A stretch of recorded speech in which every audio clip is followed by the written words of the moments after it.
High नमस्कार साथीहरू, welcome back in my channel. आज चाहिँ म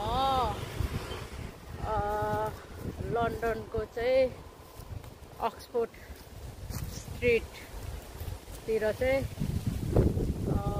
विन्डो सपिङ यसो केही किनमेल नगरे पनि यसो हेर्ने हैन, मन पर्यो भने किन्ने भनेर घरदेखि निस्किँदैछौँ विथ माई हस्बेन्ड। अनि यसो घुम्ने पनि भनेर डुल्ने। घुम्नु त के घुम्नु र हैन, एकदमै धेरैचोटि गइन्छ सपिङ त्यतातिर।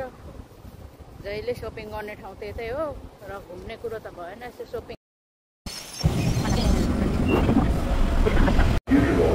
To a member of staff or text British Transport Police on 61016 and we'll get it sorted. That's 61016. See it, say it, sorted.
युनिक्लो सपदेखि चाहिँ अनलाइन केही लुगाहरू मगाएको थियौँ, तर त्यो लुगाहरू चाहिँ मिलेन। नमिलेपछि चाहिँ हामीले चाहिँ अरू नै सामान लिएर चाहिँ एक्सचेन्ज गरिराख्नु भएको छ मेरो हस्बेन्डले चाहिँ।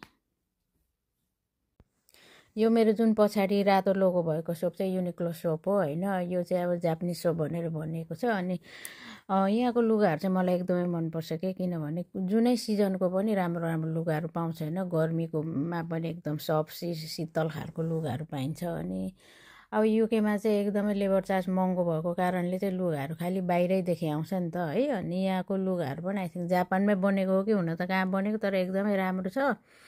अनि त्यति महँगो पनि छैन, रिजनेबल प्राइस नै छ। अनि मलाई चाहिँ यहाँको लुगाको फेब्रिकहरू एकदम मनपर्छ कि, सफ्ट गर्मीको लागि।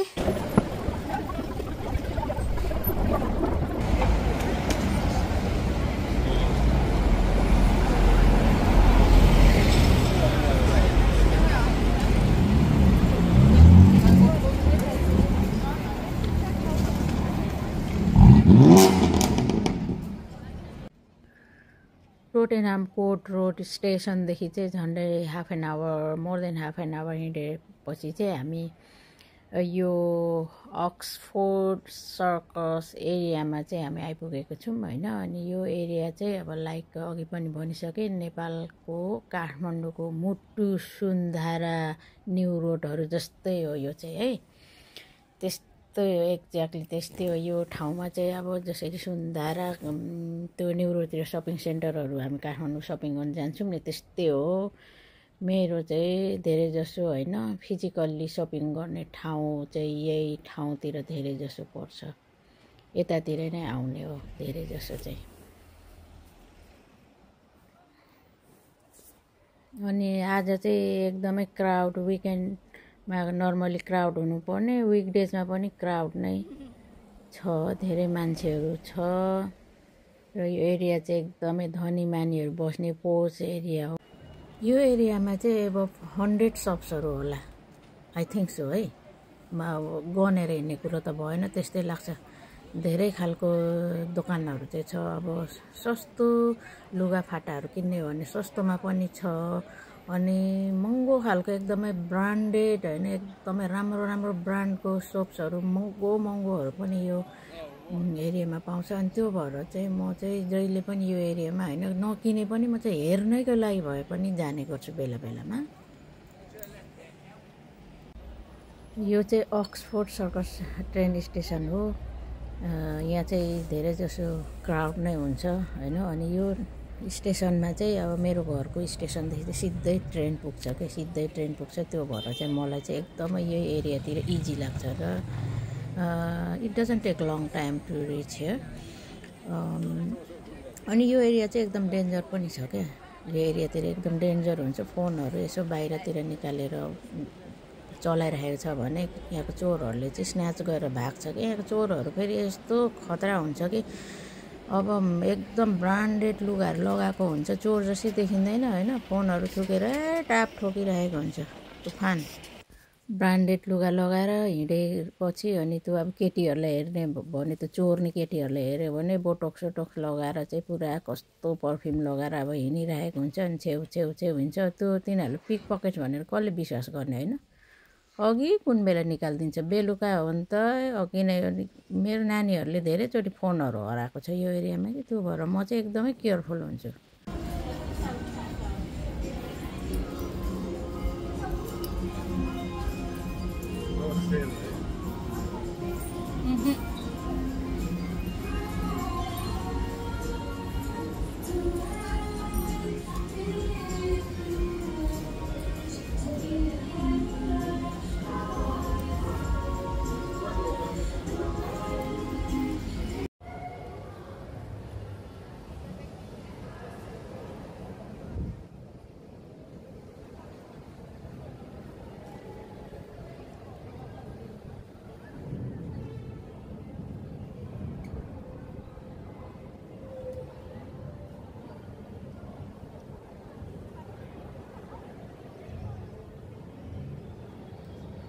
हिँड्दा यहाँनिर चाहिँ केटाकेटीले मन पराउने लाइक डिस्नील्यान्ड होला सानो सानो है। स्क्रिनहरू ठुल्ठुलो, यसमा चाहिँ यस्तो राम्रो झिलिमिली कलरफुल होइन केहरू आइरहेको थियो। केटाकेटीहरूले मनपर्ने नि कार्टुनहरूदेखि लिएर हरेकै किसिमको आइरहेको थियो। हामी पनि हिँडेर एकछिन गलेको जस्तो भएको बेला बुढाबुढी बसेर एकछिन शीतलमा रमिता हेऱ्यौँ। यहाँ चाहिँ ठाउँमा यसरी केटाकेटीहरूलाई राखिदिएको हुन्छ। यहाँ चाहिँ अब फेसिलिटिज पनि दिएकै हो कि। अब यो अब यस्तो ठुलो स्क्रिनमा होइन झिलिमिली दिएकै छ केटाकेटीहरूको लागि होइन। जति हेरे पनि अब यो पैसा तिर्नु नपर्ने होइन। जसले हेरे पनि यो अब यहाँ मात्रै होइन, उता अर्कोपट्टि पनि छ कि, कति धेरै छ। यस्तो राम्रो छ होइन। नानीहरूले इन्जोय गर्छ भनेर चाहिँ अब चाइल्ड राइट के।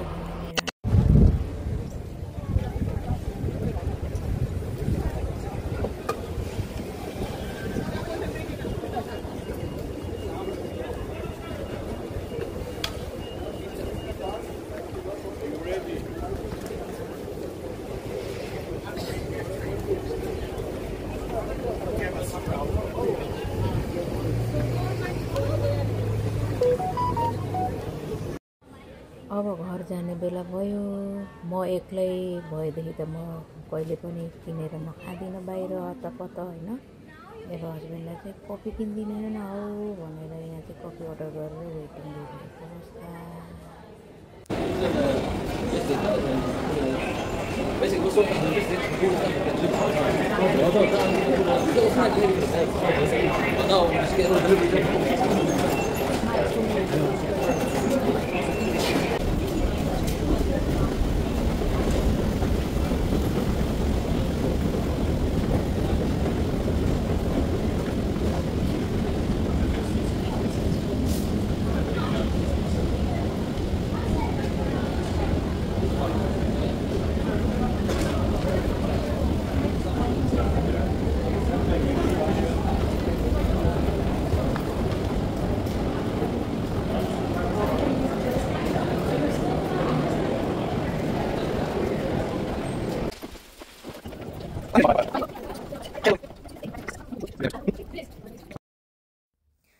दुईजना आज चाहिँ डुल्लुवा र डुलुई भएर दिनैभरि है घाममा हिँडेर गर्मी पनि भयो एकदमै तिर्खा लागेर अब घरमा गएर चाहिँ लस्सी बनाएर चाहिँ टन्न पिउँछु भनेर चाहिँ अब घरतिर कुदिरहेछौँ हामी चाहिँ है।